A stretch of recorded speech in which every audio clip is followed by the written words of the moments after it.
Hello everyone, welcome back to my channel. I hope आप सभी healthy होंगे और अपनी पढ़ाई बहुत अच्छे से कर रहे होंगे। I am Prerna Sinha and I make videos on a computer science topic. और आज की वीडियो में जो हम देखने वाले हैं वो है टीआरई 1 के कंप्यूटर साइंस के सारे क्वेश्चंस को, और हम केवल क्वेश्चंस को देखेंगे, एनालाइज करेंगे कि किस टॉपिक से कितने क्वेश्चंस आ रहे हैं। तो बिना टाइम वेस्ट किए वीडियो को स्टार्ट करते हैं। लेकिन वीडियो स्टार्ट करने से पहले अगर अभी तक चैनल को सब्सक्राइब नहीं किया है तो प्लीज चैनल को सब्सक्राइब कर दो। So without wasting our time let's start with the video.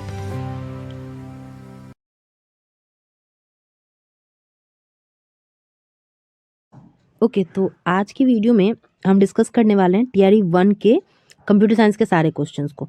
हम डिस्कस नहीं करेंगे, हम ना सारे जो टोटल 120 तक के क्वेश्चन है, 80 क्वेश्चंस, उनको हम देख लेंगे कि किस टॉपिक से कितने क्वेश्चंस आ रहे हैं, क्या डिटेल में आ रहा है या वन वर्ड में आ रहा है। ये सारी चीज़ें केवल हम अभी आज देखेंगे कि क्वेश्चंस क्या है, ठीक है। और डिटेल एक्सप्लेनेशन हर एक क्वेश्चंस के ऑप्शंस का एक्सप्लेनेशन जो है वो हम तीनों टीआरई 1, 2 और 3 के सारे क्वेश्चंस को एक बार देखने के बाद उसके बाद फिर हम स्टार्ट करेंगे टीआरई 1 के सारे एक्सप्लेनेशन के साथ करना, ठीक है। तो अभी अभी हम क्या करने वाले हैं कि केवल क्वेश्चंस देखने वाले, क्वेश्चंस को ऊपर ऊपर एनालाइज करने वाले, और डिटेल एक्सप्लेनेशन तीनों टीआरई के क्वेश्चंस को देखने के बाद करेंगे। तो क्लियर है कि क्या है स्ट्रैटेजी हमारी, कि किस तरह से हम प्रीवियस ईयर क्वेश्चंस को करने वाले हैं। ओके, तो आज का स्टार्ट करते हैं। सबसे पहला जो क्वेश्चन है वो है which of the following is a technique that marks the beginning of computer communication. Question कह रहा है कि कंप्यूटर कम्युनिकेशन किस टेक्निक से स्टार्ट हुई थी, ठीक है। यूजर इन्वायरमेंट से, बैच प्रोसेसिंग या टाइम शेयरिंग, या इनमें से दो से ज्यादा, या इनमें से कोई नहीं। क्या है करेक्ट आंसर? तो करेक्ट आंसर है हमारा टाइम शेयरिंग, ठीक है। टाइम शेयरिंग टेक्निक के आने के बाद ही हमारा कंप्यूटर कम्युनिकेशन स्टार्ट हुआ था। ओके, नेक्स्ट चलते हैं। नेक्स्ट क्वेश्चन है which language is better for writing structured code. Structured code को लिखने के लिए सबसे बेस्ट लैंग्वेज कौन सा है? पास्कल, फोर्ट्रान, बेसिक, कौन सा है? या इनमें से more than one of the above और नन ऑफ द अबव? तो पास्कल है हमारा करेक्ट आंसर, ठीक है, कि Pascal is better for writing structured code. Clear है? नेक्स्ट क्वेश्चन देखते हैं। Which language does a browser use to display information from world wide web. Browser use करता है कौन से लैंग्वेज को? सॉरी, इसको यूज करते हैं। ब्राउजर यूज करता है इंफॉर्मेशन डिस्प्ले करने के लिए वर्ल्ड वाइड वेब पे। Machine code, assembly language, C++, कौन सा है करेक्ट आंसर? इनमें से बताओ आप।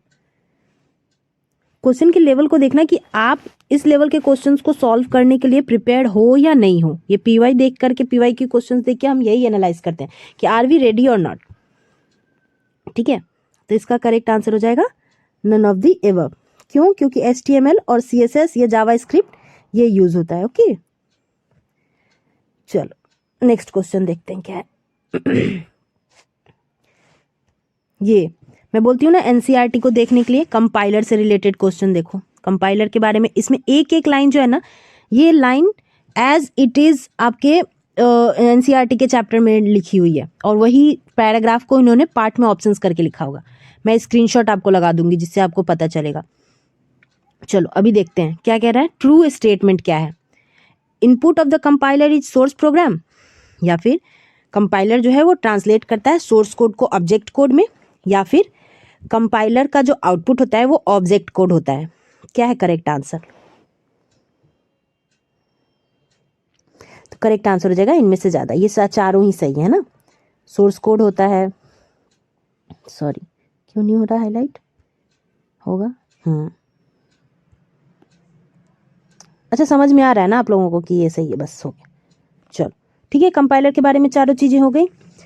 चलो नेक्स्ट देखते हैं अगला क्वेश्चन क्या कह रहा है हमारा। Dash is used to shift processes so they are contiguous and all free memory is in one block। ऐसा जो टास्क होता है उसको क्या कहते हैं? मतलब किस टेक्निक को यूज करके ये काम होता है मेमोरी फ्री करने का? Fragmentation, compaction, external fragmentation. क्या होगा? करेक्ट आंसर इज कॉम्पैक्शन, ठीक है। चलो इसको यूज ही नहीं करते, ये बेकार है, इसी को हम टिक मार्क को ही यूज करते हैं, कॉम्पैक्शन। इसका कलर चेंज कर लेते हैं बस, है ना, कॉम्पैक्शन। क्लियर है? नेक्स्ट चलते हैं, अगला क्वेश्चन देखते हैं। अब देखो ये वेरिएबल डिक्लेयर करने के जो रूल्स होते हैं उनके रिगार्डिंग ये क्वेश्चन है कि विच of the following is not a valid variable name in the most programming language. ठीक है, तो इसके लिए हमें क्या याद रखना पड़ेगा कि जब हम वेरिएबल डिक्लेयर करते हैं तो उस टाइम हम किन किन चीज़ों का ध्यान रखते हैं, वो रूल्स अगर हमें पता होंगे तो हमें पता चल जाएगा कि भाई ये सही क्या है गलत क्या है। तो अच्छे से देखो, तो करेक्ट आंसर हो जाएगा बी। क्यों? क्योंकि नॉट वैलिड कर रहा है, तो 1 2 3 इस तरह से कभी भी नंबर से वेरिएबल डिक्लेरेशन स्टार्ट नहीं होता है। ओके, क्लियर है? नेक्स्ट क्वेश्चन देते हैं। अगला क्वेश्चन कह रहा है कि secondary memory is the long term store for programs and data while main memory holds program and data currently in use. What kind of organisation is this? Secondary memory का क्या काम होता है वो बता दिया, मेन मेमोरी का काम क्या होता है वो बता दिया। तो ये जो ऑर्गेनाइजेशन इसको क्या कहते हैं, फिजिकल, लॉजिकल या स्ट्रक्चरल? किस तरह का ऑर्गेनाइजेशन है ये डेटा का? ये हो जाएगा हमारा लॉजिकल स्ट्रक्चर, है ना, लॉजिकल ऑर्गेनाइजेशन। नेक्स्ट क्वेश्चन देखो। अब ये C++ से क्वेश्चन देखो, TRE 1 में तो C++ से क्वेश्चन था, TRE 2 में भी था, लेकिन TRE 3 में नहीं था C++ से क्वेश्चन। तो अब अभी देखो जैसे जैसे हम करते जाएंगे ना वैसे वैसे आपको पता चलेगा कि डिफिकल्टी लेवल बढ़ती गई है क्वेश्चन की। तो TRE 4 के लिए तो आप बिल्कुल ही रेडी रहना अपना, अच्छे से, एक भी चीज़ छूटनी नहीं चाहिए। टाइम मिल रहा है उसको यूटिलाइज करो अच्छे से। ये इस रिग्रेट में मत बैठो कि अरे फॉर्म कभी आएगा कभी आएगा, अरे कुछ तो नोटिफिकेशन ही नहीं आ रहा है, डिले ही हो रहा है। ये थॉट प्रोसेस रखने से बेटर है कि ये थॉट प्रोसेस रखो कि अरे टाइम मिल रहा है हमें प्रिपरेशन का। तो थॉट प्रोसेस बहुत मैटर करता है। ओके, चलो क्वेश्चन देखते हैं क्या। If a semicolon is not used at the end of the statement what message will be displayed bye semicolon? कह रहा है कि सेमीकोलन मिस रहता है तो कौन सा एरर मैसेज आता है? सेमीकोलन मिसिंग, स्टेटमेंट मिसिंग या एरर इन स्टेटमेंट? ये आएगा एरर इन स्टेटमेंट लिख के एरर में। ठीक है, अगला क्वेश्चन देखते हैं क्या। A set of libraries that provides programmatically access to some kind of graphics 2D function is graphic package, formatting package या animation package? ग्राफिक्स 2D का जो काम करते हैं उस किस पैकेज में करते हैं? करेक्ट आंसर हो जाएगा हमारा ग्राफिक पैकेज, है ना। नेक्स्ट देखते हैं अगला क्वेश्चन क्या। अब देखो ये शॉर्टकट की भी है, इंपॉर्टेंट है ये। शॉर्टकट की कौन सा यूज होता है कंपाइल और रन करने के लिए? C++ में प्रोग्राम को कंपाइल एंड रन करने के लिए कौन सा शॉर्टकट की यूज करते हैं? Alt+F9, Alt+F5 या Ctrl+F9? इजी है और इम्पॉर्टेंट भी है, हम लोग डेली ही यूज करते हैं जो भी प्रोग्रामिंग करते हैं, Ctrl+F9। ओके, अगला क्वेश्चन देखते हैं। नेक्स्ट क्वेश्चन है what does the control unit generate to control other units? Control unit दूसरे यूनिट्स को कंट्रोल करने के लिए क्या जनरेट करता है? Timing signals, command signals, control signals? क्या हो जाएगा correct answer? The correct answer is control signals. Okay, next चलते हैं। अगला क्वेश्चन है C++ से, अगेन वो भी सिंटैक्स बेस और डायरेक्ट, कि विच of the following is user defined header file extension in C++? User define होना चाहिए, एक्सटेंशन है और C++ में HG, CPP, H। क्या है करेक्ट आंसर? यूजर डिफाइंड होना चाहिए, हेडर फाइल होना चाहिए, एक्सटेंशन क्या है C++ में?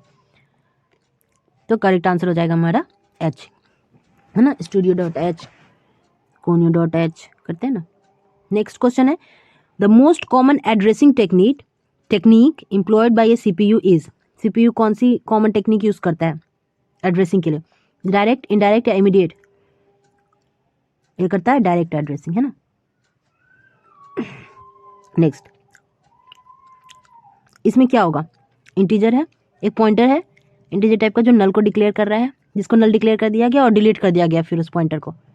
तो क्या होगा जब ये स्टेटमेंट को कंपाइल करेंगे या एग्जीक्यूट, तो फिर क्या क्या चीज होगा देखना है। Program is not semantically correct, program is compiled and executed successfully, the program gives a compile time error. Correct answer होगा program is compiled and executed successfully. ठीक है, क्योंकि पॉइंटर को डिलीट कर दिया नल डिक्लेयर करके। नेक्स्ट क्वेश्चन है in various devices dash are use to overcome the difference in data transfer rate. Data transfer rate को ओवरकम करने के लिए कौन सी चीज़ यूज़ होती है? Multiple buses, buffer register, speed enhancing circuitries, क्या यूज़ होता है? करेक्ट आंसर हो जाएगा हमारा बफर रजिस्टर, है ना। Next question, what do we use to extend the connectivity of the processor bus? Processor bus के कनेक्टिविटी को एक्सटेंड करने के लिए हम क्या यूज़ करते हैं? पीसीआई बस, मल्टीपल बस या फिर एससीआईएसआई बस?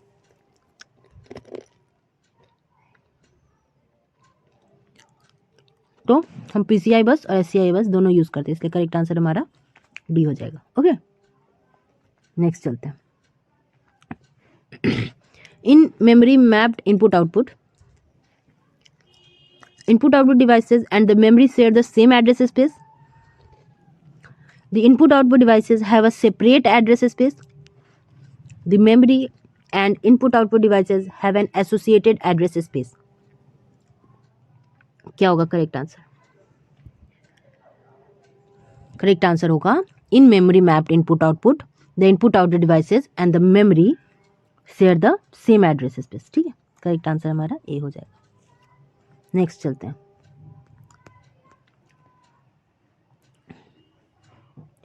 What is the addressing called that is used in instruction of the form add xy? ऐसे एड्रेसिंग को क्या कहते हैं? इनडायरेक्ट, इंडेक्स या एब्सोल्यूट? इसे कहते हैं एब्सोल्यूट एड्रेसिंग। कंप्यूटर आर्किटेक्चर से भी क्वेश्चन रहते हैं, टीआरई 1 में भी थे, टीआरई 2 में भी थे। एरे डिक्लेयर करने का सबसे करेक्ट सिंटैक्स क्या है? कैसे डिक्लेयर करते हैं एरे को, ये बताना है। एरे डिक्लेरेशन ऐसे करते हैं, किस टाइप का है एरे और कितने उसमें चाहिए मेमोरी हमें, वो डिक्लेयर करते हैं। करेक्ट आंसर हमारा सी हो जाएगा। ठीक है, मेमोरी एलोकेशन के लिए कंटिन्यूअस मेमोरी एलोकेट करता है array. SQL views, SQL DBMS, ये दो टॉपिक सबसे ज़्यादा फेवरेट है बीपीएससी के। एसक्यूएल, डीबीएमएस और नेटवर्किंग, ये सबसे ज़्यादा इसमें से भर भर के क्वेश्चन पूछते हैं, डायरेक्ट क्वेश्चन पूछते हैं, डिफिकल्ट भी नहीं। तो एसक्यूएल व्यूज को हम वर्चुअल टेबल कहते हैं। ठीक है, करेक्ट आंसर हमारा वर्चुअल टेबल हो जाएगा। Okay, next. प्राइमरी की कितनी होती है? किसी भी टेबल में कितने प्राइमरी की होते हैं? डिपेंड करता है नंबर ऑफ कॉलम पे, एक होते हैं या दो होते हैं। प्राइमरी की तो एक ही होती है। नेक्स्ट क्वेश्चन देखते हैं। देखो ये क्वेश्चन है, इसका आउटपुट बताना है। हेडर फाइल से ऐड कर दिया, स्टैंडर्ड नेम स्पेस ले लिया, इंटीजर मेन फाइल में आर्गुमेंट पास किया, तीनों को एलोकेट किया, S1 में हेलो वर्ल्ड, S3 में दोनों को कॉन्कैटिनेट कर दिया, सी आउट करा रहा है S3 में। तो क्या आएगा आउटपुट, क्या होगा ये बताओ? हेलो होगा, वर्ल्ड होगा या एरर होगा? ये देखो, ये लो,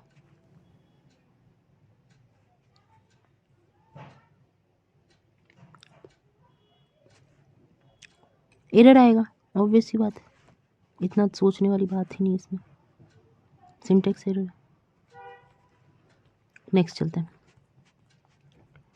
विच of the following is not a constant in SQL? SQL का कॉन्स्टेंट नहीं है। प्राइमरी की, नॉट, नल और यूनियन। यूनियन कोई कॉन्स्टेंट है नहीं, ठीक है ना। प्राइमरी की, नॉट, नल ये सब है, लेकिन यूनियन नहीं है।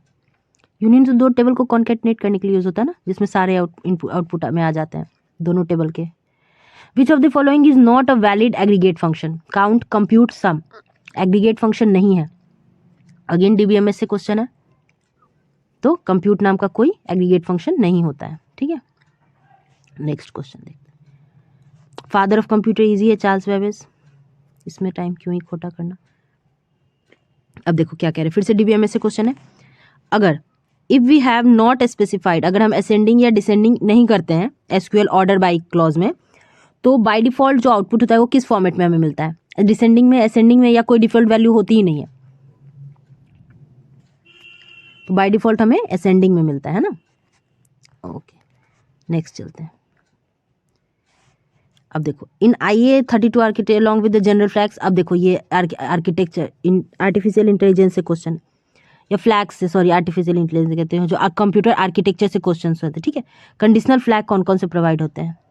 तो ZF, CF, DF ये सारे तो होते हैं, लेकिन TF, IOF और IF ये नहीं रहते, कंडीशनल फ्लैग्स में ये नहीं आते हैं, ठीक है। तो इसका करेक्ट आंसर हो जाएगा हमारा none of the above. Computer organisation जब पढ़ेंगे तो उसमें क्लियर हो जाएगा ये, ठीक। नेक्स्ट चलते हैं, अगला क्वेश्चन। अगेन DBMS से क्वेश्चन, हैविंग क्लॉज, हैविंग और वेयर का पूछ रहे हैं कि हैविंग के बारे में सही बात क्या है। सिमिलर है वेयर के क्लॉज के, लेकिन ये यूज करता है for similar to the where clause but is use for columns rather than group. ये है क्या हैविंग क्लॉज के बारे में बात। Similar to where clause but is use for row rather than column. Similar to where clause but it is use for row groups rather than rows. क्या है having के बारे में करेक्ट बात क्या है? स्टेटमेंट्स को एक बार फिर से पढ़ लो। सिमिलर टू वेयर क्लॉज होता है बट यूज होता है कॉल्यूम के लिए, ग्रुप्स के लिए नहीं। वेयर के सिमिलर तो है क्लॉज, लेकिन यूज होता है रो के लिए, कॉलम के लिए नहीं। Similar to where clause but is use for groups rather than rows. क्या है करेक्ट आंसर? तो हैविंग हमारा ग्रुप के लिए यूज होता है ना। नेक्स्ट क्वेश्चन देखते हैं। The method of accessing the input output devices by repeatedly checking the status flag is program control input output, memory mapped input output, input output mapped input output। तो program control input output ये हो जाएगा हमारा correct answer. Next question देखते हैं। Dash clause create temporary relation, फिर से DBMS से क्वेश्चन है, देखो। Temporary relation for the query on which it is defined with from where. कौन सा क्लोज टेम्पररी रिलेशन बनाता है क्वेरी के साथ? तो ये विथ हो जाएगा, है ना। नेक्स्ट क्वेश्चन देखते हैं। अब देखो राउंड है, फिर से SQL और DBMS का क्वेश्चन आ गया। 65.76726 है, डुअल से -1 कह रहा है, ये हमारा 70 पे राउंड ऑफ कर देगा, है ना। ये सब पढ़ेंगे हम SQL के, जब देखेंगे ना सिंटेक्स वगैरह, तो उस टाइम में क्लियर करेंगे। अभी बस हम देख रहे हैं कि किस टॉपिक से सबसे ज़्यादा क्वेश्चन आ रहे हैं। कंप्यूटर ऑर्गेनाइजेशन के भी क्वेश्चन हमने देखे कि किस लेवल के आ रहे हैं। गेट वेट का आ रहा है, लॉजिक गेट सर्किट्स से रिलेटेड आ रहा है, फ्लैग से रिलेटेड आ रहे हैं। DBMS में डायरेक्ट क्वेश्चन है, स्टेटमेंट बेस्ड क्वेश्चन है, SQL में सिंटेक्स बेस्ड क्वेश्चन है। तो ये सब चीज़ें कि किस टॉपिक जो है वो BPSC का फेवरेट है, वो उस चीज़ पे हम फोकस कर रहे हैं भाई, ठीक है। चलो अगला क्वेश्चन देखो। अब स्पार्स मैट्रिक्स के बारे में पूछ रहा है। मैट्रिक्स में M रो है, N कॉलम है, तो ऐसे ये जो है स्पार्स मैट्रिक कहलाता है। कब कहलाएगा, किस सिचुएशन में स्पार्स मैट्रिक्स कहलाता है? The total number of zero elements greater होना चाहिए M × N/2 के। Total number of zero elements number of रोज और कॉलम के इक्वल होना चाहिए, या फिर total number of zero elements M / N, मतलब रोज बाई कॉलम के बराबर होना चाहिए, डिवाइड करने के बराबर। तो ये होता है कि दोनों का जो प्रोडक्ट है डिवाइड करने के बाद बड़ा होना चाहिए, ठीक है। नेक्स्ट क्वेश्चन देखते हैं स्पार्स मैट्रिक्स के बाद। अब देखो फिर से आया SQL से क्वेश्चन। कौन सा command makes the update perform by the transaction permanent in the DBMS database, sorry database में परमानेंट कर देता है? रोल बैक, कमिट या ट्रंकेट? तो परमानेंट कर देता है हमारा कमिट। नेक्स्ट क्वेश्चन देखते हैं फिर से DBMS। Which of the following is the basic approach for joining tables. Table join करने का बेसिक अप्रोच क्या है? यूनियन, नेचुरल या सब क्वेरीज? तो बेसिकली सबसे स्टार्टिंग में तो हम लोग नेचुरल ज्वाइन ही यूज करते हैं ना। Next question, sorry. अब देखो डेटा स्ट्रक्चर से क्वेश्चन आ गया। Complexity, time complexity, space complexity. What is the time complexity of the infix to postfix conversion? Simple सा है, कितना टाइम लगता है? n log n है, n है या n² है? तो इनफिक्स से पोस्टफिक्स में हमारा n² लग जाता है ना। Next question, next. Which of the following is the advantage of the array data structure? Array का क्या फायदा है? Elements of mixed data types can be stored, easier to access the elements in an array, index of the first element starts from 1। क्या हो जाता है? तो easier to access elements in an array, है ना, ये हो जाएगा। मिक्स डेटा टाइप तो हम यूज कर ही नहीं सकते हैं। स्टार्ट फ्रॉम 1 तो होता ही नहीं है, 0 से स्टार्ट होता है इंडेक्स वैल्यू, है ना। चलो नेक्स्ट करते हैं। नेक्स्ट क्वेश्चन क्या है, फिर से डायरेक्ट, देखो डायरेक्ट क्वेश्चन है, विच डेटा से mainly use for implementing the reverse recursive algorithms, recursive algorithm के लिए कौन सा डीएससी यूज करते हैं, क्यू, स्टैक, बाइनरी ट्री, तो स्टैक यूज होता है हमारा, है ना। नेक्स्ट क्वेश्चन देखते हैं। अब देखो पोस्ट फिक्स के लिए कह रहा है, अब इनफिक्स पोस्ट फिक्स कैसे करते, क्या करते, जब ये करना सीखेंगे ना, बकेट स्टैक में सारे ऑपरेंड और एलिमेंट्स को डाल के, उस टाइम डिटेल में देखेंगे। अभी देखो क्या कह रहे हैं, ए है प्लस बी प्लस सी है प्लस डी इंटू ई। अब पोस्ट फिक्स में क्या हो जाता है ना कि ऑपरेटर जो होते हैं वो लास्ट में हो जाते हैं ना, तो इसका करेक्ट आंसर हमारा हो जाएगा बी, है ना। हाँ यही है, ठीक ठीक यही है। नेक्स्ट चलते हैं, अगला क्वेश्चन देखो, which one of the following is not a type of Q, Q नहीं है, लीनियर, सर्कुलर या डबल एंडेड क्यू, तो सारे ही क्यू हैं, है ना, तो करेक्ट आंसर हमारा ई हो जाएगा। अगला क्वेश्चन देखो, अब देखो फिर से ऑपरेटिंग सिस्टम से देख रहे हो, मतलब सॉरी डेटा स्ट्रक्चर से डायरेक्ट है क्वेश्चन, कुछ मतलब ज़्यादा डिटेल नहीं पूछा उन्होंने। The necessary condition to be checked before deletion from the queue, अब डिलीट करने से पहले क्यू में क्या कंडीशन चेक करो, ओवरफ्लो है या अंडरफ्लो है या रेयर व्यू है, वैल्यू है, क्या है, तो अंडरफ्लो हो जाएगा। अब क्या है ओवरफ्लो, अंडरफ्लो, ये सब डिटेल में पढ़ेंगे जब डेटा स्ट्रक्चर पढ़ेंगे। तो ओवरफ्लो मतलब क्या, ऑलरेडी डेटा है और हम फिर भी उसमें डेटा डाल रहे क्यू में, ओवरफ्लो हो गया। अंडरफ्लो मतलब क्यू खाली है और फिर भी उसको डिलीट करने की अटेम्प्ट ले रहे हैं, तो अंडरफ्लो के मतलब सब डिटेल में हम लोग करेंगे। अभी केवल क्वेश्चन देखते हैं कि किस टॉपिक से किस तरह के क्वेश्चन आ रहे हैं। आगे देखो, अब ये देखो यहाँ पे ना इंसर्ट किया, डिलीट किया, फिर इंसर्ट डिलीट, अब ये सारे स्टैक में एक एक करके डालते जाएंगे। ऑपरेशन को इंसर्ट करने का रहा है, फिर इंसर्ट, फिर डिलीट, तो पॉप पुश पॉप का ऑपरेशन करके स्टैक में हम ये ऑपरेशन परफॉर्म करते हैं ना। तो इस तरह से सब कुछ हुआ, तो डिस्प्ले क्या होगा लास्ट में, ऐसे क्वेश्चन आ रहे हैं। ऐसे क्वेश्चन टीआरई 2 में भी था और टीआरई 1 में भी, तो ऐसे देख लेंगे, ऐसे सारे क्वेश्चन सॉल्व कर लेंगे हम। फिलहाल इंसर्ट हुआ, फिर इंसर्ट हुआ, इंसर्ट फ्रंट में इंसर्ट हुआ रेयर पे, डिलीट हुआ फ्रंट से, करेक्ट आंसर इसका हो जाएगा, सॉरी मैं बता रही, एक बारी देखते हैं फिर से।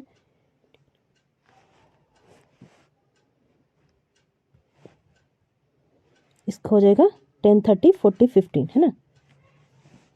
इंसर्ट हो रहा है रेयर इन पे 15, डिस्प्ले हो रहा है डिलीट भी हुआ है, ठीक है। इसका करेक्ट आंसर हो जाएगा हमारा सी। नेक्स्ट क्वेश्चन, ये करना सीखेंगे, स्टैक में डाल के कैसे इंसर्ट फ्रंट रेयर करते हैं, ये करना सीखेंगे हम लोग।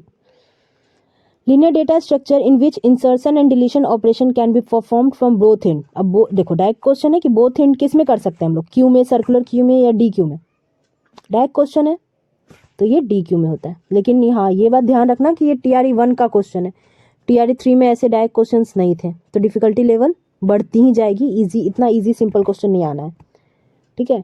अगला क्वेश्चन देखते हैं क्या। अब देखो मैक्स साइज है, ऑलरेडी मैक्स साइज में है, तो इनमें से कौन सा कंडीशन है जो स्पेसिफाई करेगा कि सर्कुलर क्यू जो है वो एम्प्टी है।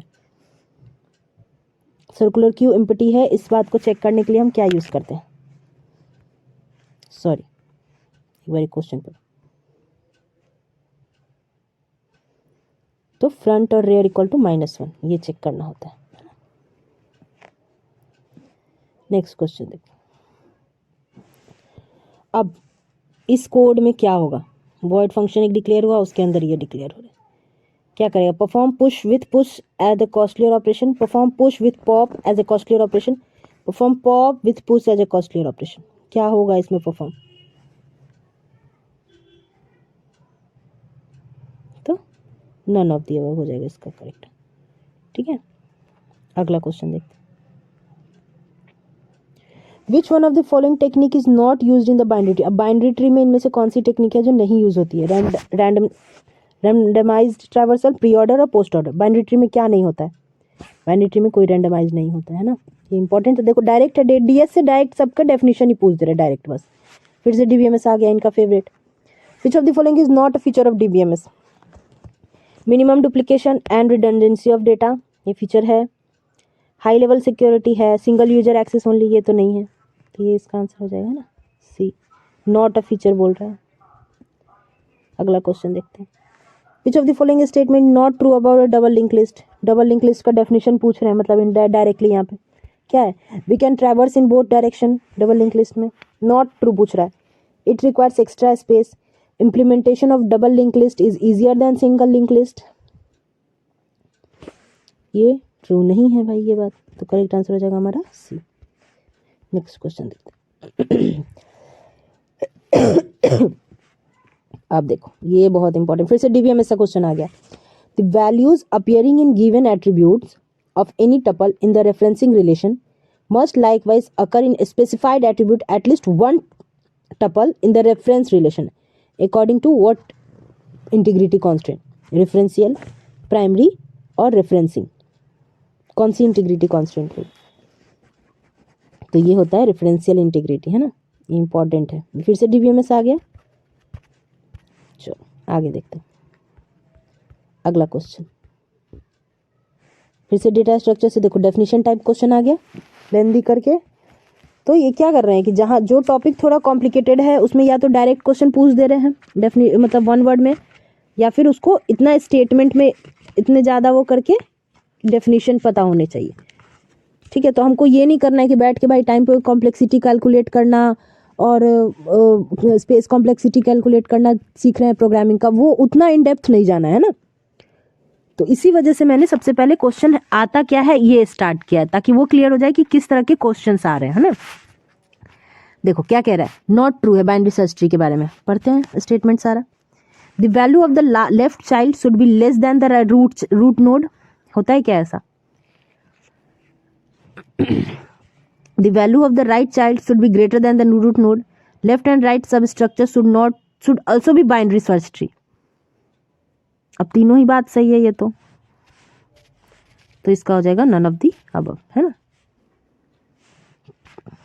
अब अगला देखो, अब देखो लॉजिक गेट से आ गया क्वेश्चन। द एक्सप्रेशन ये जो है क्या, कौन सा ऑपरेशन शो कर रहा है? सम ऑफ प्रोडक्ट है, प्रोडक्ट ऑफ सम है, या एक्स और है, क्या है? ये सम ऑफ प्रोडक्ट है, सम है और product A B product, B C product, A C product और इनका सम, तो ये हो जाएगा सम ऑफ प्रोडक्ट। अब आगे देखो, what are the canonical forms of Boolean expression? और XOR, NOR, XNOR, sum और पीओएम, तो ये हो जाएगा इनमें से कोई भी नहीं, सारे ही हैं कैनोनिकल फॉर्म, तो क्या ही होता है। नेक्स्ट क्वेश्चन, अब देखो ये लॉजिक गेट से बुलियन एक्सप्रेशन के सर्किट से आया। बुलियन एक्सप्रेशन निकालना है इस लॉजिक सर्किट का, ठीक है। ये फिलहाल तो अभी है नहीं उतना कि हम पूरा डिस्कस तो कर नहीं रहे कि मैं पूरा बताऊं कैसे निकालते हैं, बट मैं इसका आपको बताती हूँ कि आएगा हमारा। एक मिनट, मुझे एक बार एक करके देख लेने दो।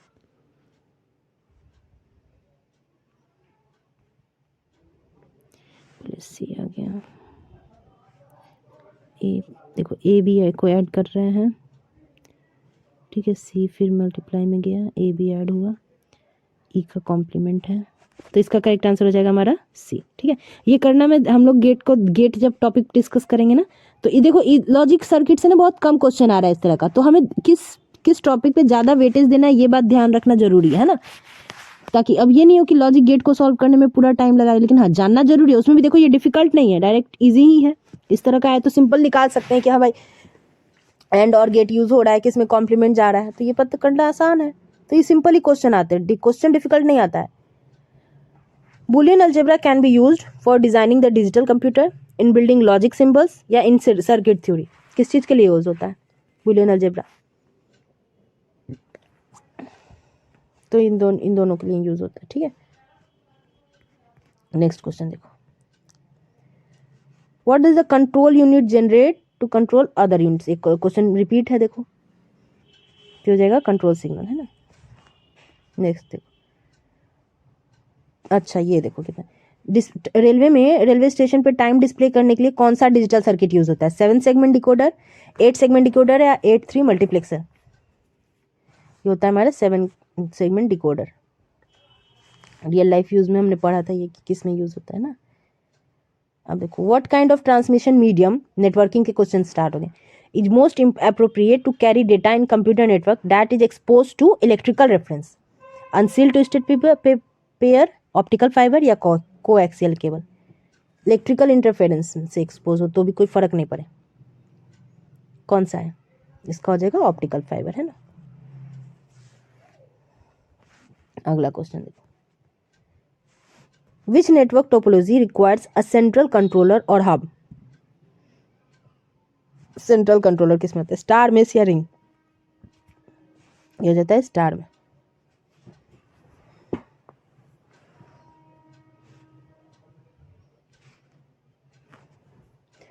of hyperlinked document on the internet forms the world wide web, email system या मेलिंग लिस्ट? क्या डिस्कस करते हैं? हो जाएगा world wide web. Next question देखते हैं। Which of the following is not a step in the header translation procedure? देखो फिर से नेटवर्किंग का क्वेश्चन है, कौन सा स्टेप नहीं करते हैं?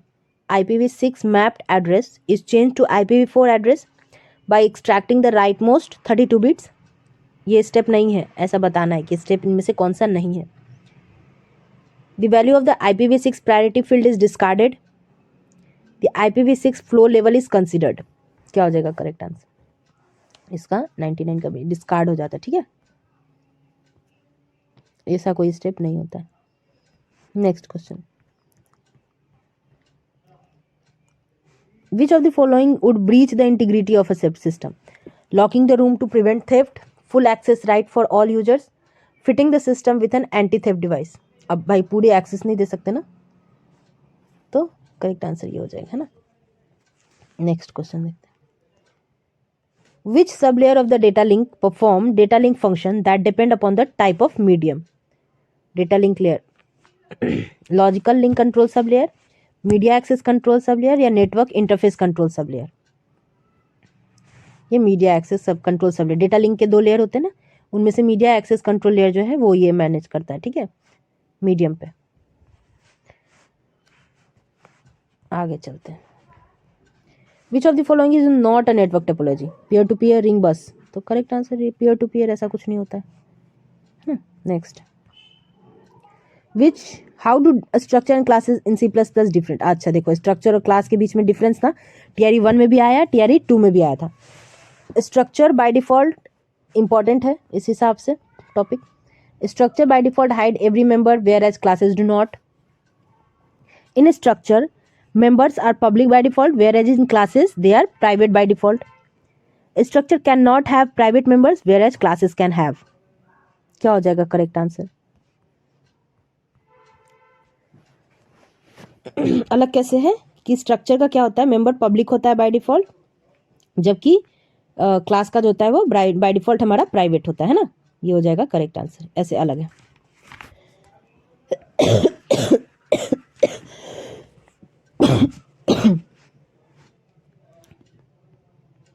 अगला क्वेश्चन देखते हैं। देखो, when the mail server sends mail to the other mail server it becomes, अब जब भेज रहा है मेल सर्वर, भेज रहा है अदर मेल सर्वर को, तो क्या SMTP क्लाइंट बन गया, सर्वर बन गया या पीयर बन गया? तो ये सर्वर बन गया, क्योंकि सर्विस दे रहा है, तो जो भेज रहा होता है वो सर्वर हो जाता है। नेक्स्ट क्वेश्चन देखते हैं। देखो, लेंथ ऑफ IPv6 एड्रेस, अब मैंने कितनी बार बोला है कि IPv6 का एड्रेस बार होता है, 128 बिट होता है, तो ये तो नन ऑफ दी एबव हो जाएगा, है ना, 128 होता है ना। नेक्स्ट चलते हैं। अब देखो, IO स्ट्रीम ट्रंकेट मोड का किस लिए यूज होता है? To open a file in input mode, to open a file in output mode, to truncate an existing file to 0। तो सिंपल है, ऑप्शन से ही पता चल रहा है। आगे देखो, Which layer of the TCP/IP stack corresponds to the OSI model transport layer? Host to host. अब देखो, TCP/IP और OSI मॉडल, इन दोनों के बीच में कौन सा एक लेयर कॉमन है? ये इंपॉर्टेंट क्वेश्चन है ना, अलग अलग वे में अलग अलग तरीके से पूछते हैं ये क्वेश्चन बहुत जगह। होस्ट टू होस्ट, एप्लीकेशन या इंटरनेट? क्या हो जाएगा राइट आंसर? तो इसका होस्ट टू होस्ट हो जाएगा, है ना, ट्रांसपोर्ट लेयर के इक्विवेलेंट हो जाता है। विच ऑफ द फॉलोइंग एक स्टेटमेंट इज और are correct? It is not possible to combine 2 or more files. Opening mode in open method. It is possible to combine 2 or more files. Opening mode in open method. IOStream input and output are input and output files. Opening mode respectively. ये तो सही बात है। तो correct answer हो जाएगा हमारा ये, ठीक है। नहीं, वही तो मैं सोचूं, इसमें तो 2 से ज़्यादा है। इससे देखो क्या कह रहा है, पहला और तीसरा सही है? नहीं भाई, ये तो नहीं पॉसिबल, ये तो हम कर ही सकते हैं ना। तो अच्छा, इसका करेक्ट आंसर देखो, ये भी सही है, ये बात भी सही है और ये बात भी सही है, तो ऑप्शन हमारा बी सही हो जाएगा, है ना। चलो अगला देखते हैं। 8 हो गया। अब हमारा अगला क्वेश्चन कौन हो जाएगा? 109।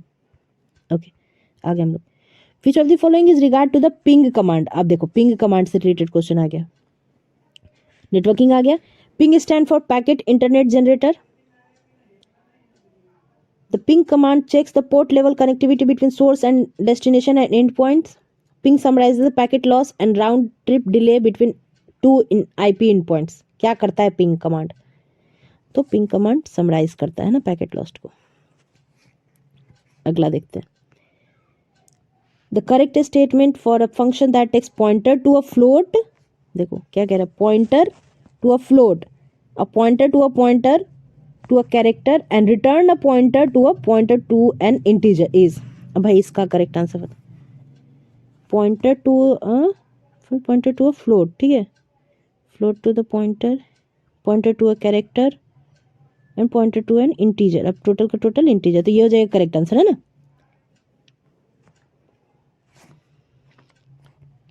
अगर किसी का आंसर गलत लग रहा हो तो वो भी कमेंट में मेंशन कर देना कि इसका ये होना चाहिए, तो फिर मैं उसका एक्सप्लेनेशन बता दूंगी कि क्या है क्या नहीं। और अगर मैं गलत हुई तो वो भी देख लेंगे, सही कर लेंगे, उसको डिस्कस कर लेंगे।